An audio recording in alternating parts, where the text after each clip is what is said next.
मेरो छोरामा त कति अलि ठिक भयो नि त मलाई त भइहाल्छ नि आमा आफूले विश्वास भरोसामा आएपछि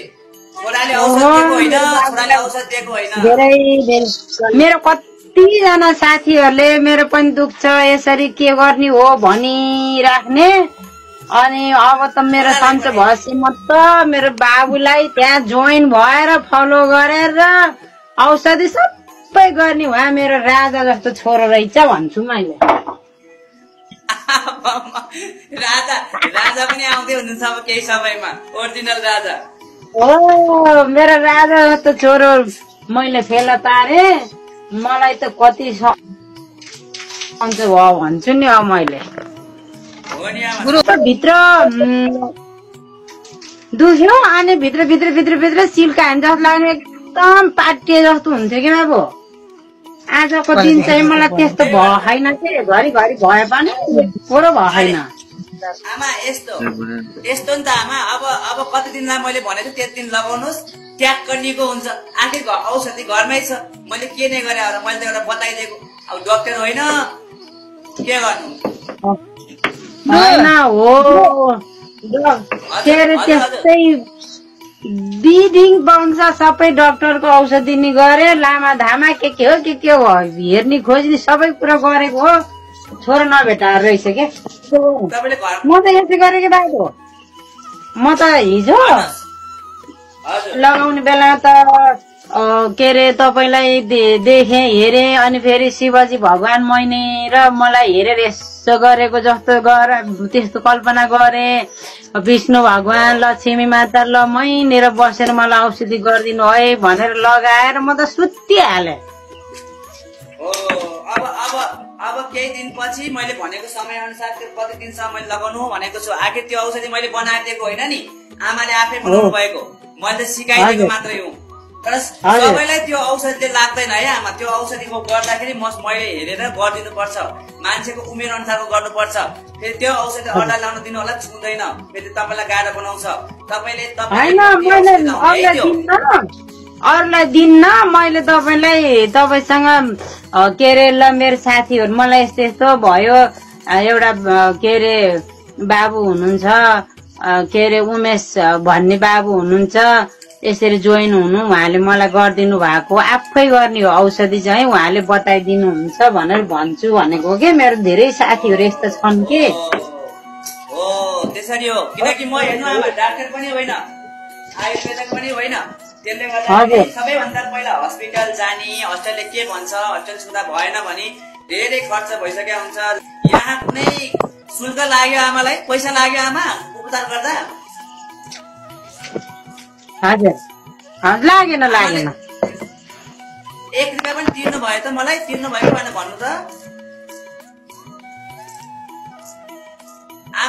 आमालाई खर्च लाग्यो भने घरमा आमाको 1 रुपियाँ पनि तिरिन उपाय बताइदिनु भयो गरिदिनु भयो ल बाबु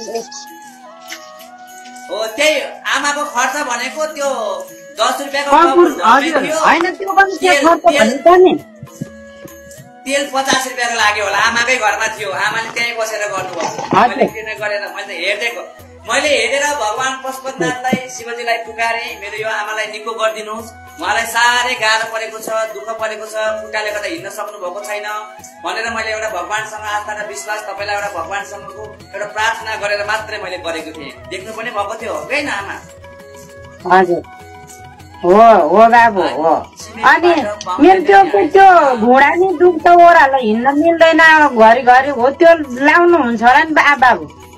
हुन्छ अनि मैले के भने त्यही भएर म के भन्छु आफूले जुन भगवान मान्नुहुन्छ विशेष रूपले जुन भगवानलाई पूजा गर्नुहुन्छ जे चिज गर्नुहुन्छ पहिला आफूले पूजा गर्ने जुन भगवान हुनुहुन्छ उहाँलाई सम्झेर गर्नुपर्छ अनि जस्तै अब आफूले कसलाई गुरु मान्नु भएको छ त्यो गुरुलाई सम्झिनु पर्छ आफूले केही कार्य गर्नु अगाडि आफूलाई केही चिज दिएको छ भने त्यो सम्झेर गर्यो भने आफै निको हुन्छ आमा त्यो पनि भगवानले जुराइदिएको रहेछ के बाबु हो त्यही त भगवानले जोगाइदिनु भयो। मैले त बस एउटा उपाय मात्रै बताइदिएको, मेरो एउटा नियमै हुन्छ क्या आमा, मैले नियम बताउँछु। नियम बताएको कुरा तपाईँहरूले चाहिँ एकदम ध्यान दिएर गर्नुभयो भने तपाईँहरूलाई सबै सन्चो हुन्छ, तपाईँहरूले भनेको चाहेको कुरा सबै पुरा हुने हो आमा। मैले के नै गरेँ होला आमा, म त यहाँ म त तपाईँले भन्नुभयो जस्तै गरेर भगवानलाई सम्झिनु, पशुपतिलाई सम्झिनु भन्नुभएको, अनि म त सबै सम्झेँ, तपाईँलाई सम्झेँ। अनि मेरो त्यो मैले पूजा गर्ने इष्टदेवलाई सम्झेँ। मेरो मिथुन राशि भएको भएर विष्णु भगवानको पूजा गर भनेको थाहा पाएको। अनि फेरि म कपुर फेरि म दैनिक बाल्छु कि बाबु, बिहान पनि बेलुका पनि। हो कपुर बाल्दाखेरि चाहिँ घरमा कपुर बाल्नु हुँदाखेरि चाहिँ कपुर माथि एउटा ल्वाङ राखेर बाल्ने गर्नुहोस्, अझ राम्रो हुन्छ। ए ल्वाङ राखेर बाल्दा राम्रो हुन्छ बाबु? राम्रो हुन्छ नि आमा, राम्रो हुन्छ। यो त हाम्रो परापूर्व कालदेखि चलिआएको चलन हामीले मान्नुपर्छ। अब यो तपाईँको हामीले एउटा भगवानलाई आस्था विश्वास भरोसामा राख्ने हो होइन, हाम्रो धर्मलाई जोगाउने हो। अब त्यहाँ पुग्ने पुकाउने त्यहाँ दुनियाँभरि गरेर धेरै चिजहरू हामीले नानाभाती गएर यताउति घुमेर हुनुभन्दा पनि बरु एउटा कहाँ चाहिँ ठिक हुन्छ, पहिला सुरुमा कहाँ चाहिँ निको हुन्छ त्यो हेर्ने। निको हुन्छ भन्दैमा जताततै घुमे पनि काम छैन आमा। कहाँदेखि रे आमा, हजुर कहाँदेखि बोल्नु भइरहेछ भनिदिनुहोस्? तनहुँबाट। भोलि पर्सि म तनहुँमा आउँछु नि, भेट्नुपर्छ आमा है।